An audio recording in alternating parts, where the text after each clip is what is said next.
السلام علیکم ورحمۃ اللہ وبرکاتہ۔ آج سے تقریباً 700 سال قبل ترکی کے شہر قونیہ میں مولانا جلال الدین رومی رحمۃ اللہ علیہ نے اپنی شورا باغ کتاب مثنوی مولانا روم تصنیف کی، جو ہر دور میں اکابر علماء کرام اور صوفیاء اعظام کی پسندیدہ کتاب رہی ہے، اور جس کے حالات و واقعات سے وہ امت کی اصلاح کا فریضہ سر انجام دیتے ہیں۔ آج اس کتاب سے حضرت سلطان ابراہیم ابن ادھم رحمۃ اللہ علیہ کے جذب کا واقعہ بیان کیا جا رہا ہے کہ کس طرح اللہ تعالیٰ نے انہیں اپنی رحمت سے جذب کیا، اپنی ولایت کا تاج پہنایا۔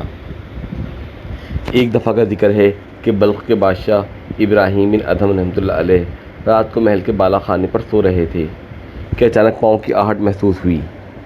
گھبرائے کہ رات کے وقت شاہی بالا خانے کی چھت پر کون لوگ ایسی جرات کر سکتے ہیں۔ بادشاہ نے دریافت کیا کہ کون ہیں۔ انسانی شکل میں فرشتے تھے جو اللہ تعالیٰ کی طرف سے غفلت زدہ دل پر چوٹ لگانے کے لیے آئے تھے۔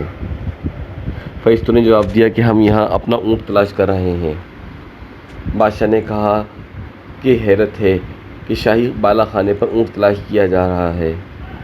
ان حضرات نے جواب دیا کہ ہمیں اس سے زیادہ حیرت آپ پر ہے کہ اس ناز پروری اور عیش کی زندگی میں اللہ تعالیٰ کی رضا اور ولایت کو تلاش کیا جا رہا ہے۔ چنانچہ یہ کہہ کر وہ فرشتے تو غائب ہو گئے، لیکن بادشاہ کے دل پر ایسی چوٹ لگی کہ ملک و سلطنت سے دل سرد ہو گیا اور دل میں اللہ تعالیٰ کی محبت کی چنگاری بھڑک اٹھی۔ چنانچہ عشق حقیقی یعنی اللہ تعالیٰ کی محبت کی آگ نے حضرت ابراہیم بن ادھم رحمۃ اللہ علیہ کو ترک سلطنت پر مجبور کر دیا۔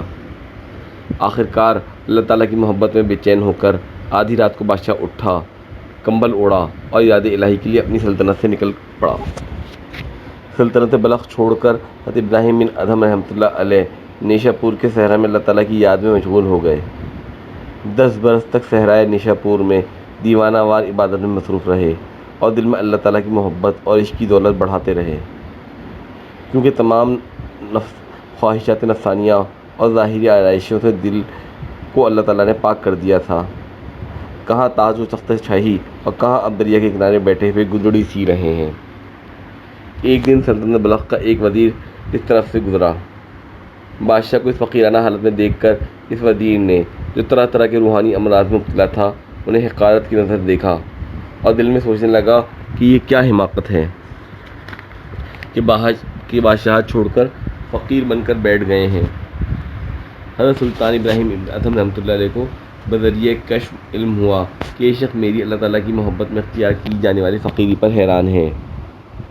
اس وقت اللہ تعالیٰ نے اپنے نیک بندے کی کرامت اور باطنی سلطنت کی شوکت کا اظہار فرمایا تاکہ وزیر کو اپنے برے گمان پر ندامت ہو اور معلوم ہو جائے کہ اللہ تعالیٰ سے تعلق کے بعد کیا نعمت حاصل ہوتی ہے۔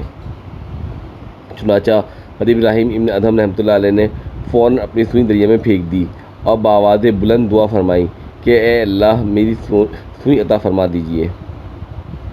دریا کی فضا پر فوراً ہزاروں مچھلیاں نمودار ہو گئیں جن کے لبوں پر ایک ایک سونے کی سوئی تھی۔ ان مچھلیوں نے دریا سے اپنے سروں کو نکال کر عرض کیا کہ اے شیخ، اللہ تعالیٰ کی طرف سے آپ یہ سوئیاں قبول فرمائیے۔ جب اس وزیر نے یہ کرامت دیکھی تو اپنے برے خیالات، جہالت اور نادانی پر سخت نادم ہوا اور شرمندگی اور ندامت سے ایک آہ کھینچی اور کہنے لگا، افسوس کہ مچھلیاں ایک شیخ کامل اللہ والے کے مقام سے آگاہ ہیں اور میں انسان ہو کر ناواقف ہوں۔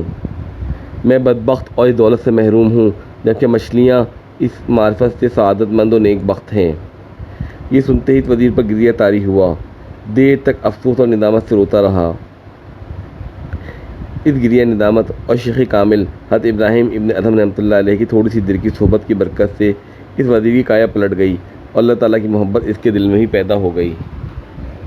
حضرت ابراہیم بن ادھم رحمۃ اللہ علیہ نے اس وزیر سے ارشاد فرمایا کہ اے امیر، اب بتاؤ اللہ کے راستے میں یہ دل کی سلطنت بہتر ہے یا وہ بلخ کی حقیر فانی سلطنت؟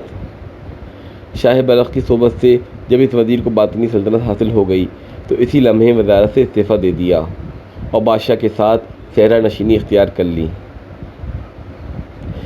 اس واقعے سے ہمیں یہ سبق ملتا ہے کہ جب تک بندہ اپنی نفسانی خواہشات اور گناہوں کی لذتوں کو نہیں چھوڑتا، اس وقت تک وہ بندہ باطنی سلطنت یعنی اللہ تعالیٰ کی محبت کی دولت سے محروم رہتا ہے۔ اس واقعے سے یہ بھی معلوم ہوا کہ بندہ جب اللہ تعالیٰ کا ولی بن جاتا ہے تو اللہ تعالیٰ تمام مخلوقات میں اس کے لیے محبت و پیار پیدا فرما کر اس کی دنیاوی فانی عزت کے بدلے میں باقی رہنے والی حقیقی عزت عطا فرما دیتے ہیں۔ جب دل میں اللہ تعالیٰ کی محبت پیدا ہوتی ہے تو اس کی لذت کے سامنے ساری دنیا کی فانی لذتیں مان پڑ جاتی ہیں، جیسے بادشاہ نے اپنی بادشاہت کو لات مار دی۔ لہذا ہمیں چاہیے کہ اللہ تعالیٰ کی محبت پیدا کر لیں، وہ تمام گناہ جس سے نفس سے حرام لذت حاصل کرتا ہے ان سے چھٹکارا مل جائے گا، کیونکہ جب گناہوں میں ڈوبا ہوا شخص اللہ والوں کی نیک صحبت میں آتا ہے تو اس کی بھی کایا پلٹ جاتی ہے، جیسے وزیر بادشاہ کی صحبت میں اللہ والا بن گیا۔ اللہ تعالیٰ ہمیں ان واقعات کو سمجھنے اور ان پر دل و جان سے عمل کرنے کی توفیق عطا فرمائے، آمین۔ حضرت اقدس تھانوی رحمۃ اللہ علیہ کے علوم و معارف پر مبنی ملفوظات کی تحریری پوسٹ اور آڈیو پوسٹ کا سلسلہ تالیفات آن لائن بک اسٹور کے فیس بک پیج پر جاری ہے۔ ان مفید دینی پوسٹوں کو زیادہ سے زیادہ لائک اور شیئر کریں۔ نیز ادارے کے یوٹیوب چینل تالیفات آن لائن بک اسٹور کو بھی سبسکرائب کریں تاکہ علوم دینیہ کی تبلیغ و اشاعت میں آپ کا بھی حصہ شامل ہو جائے۔ جزاک اللہ خیرا۔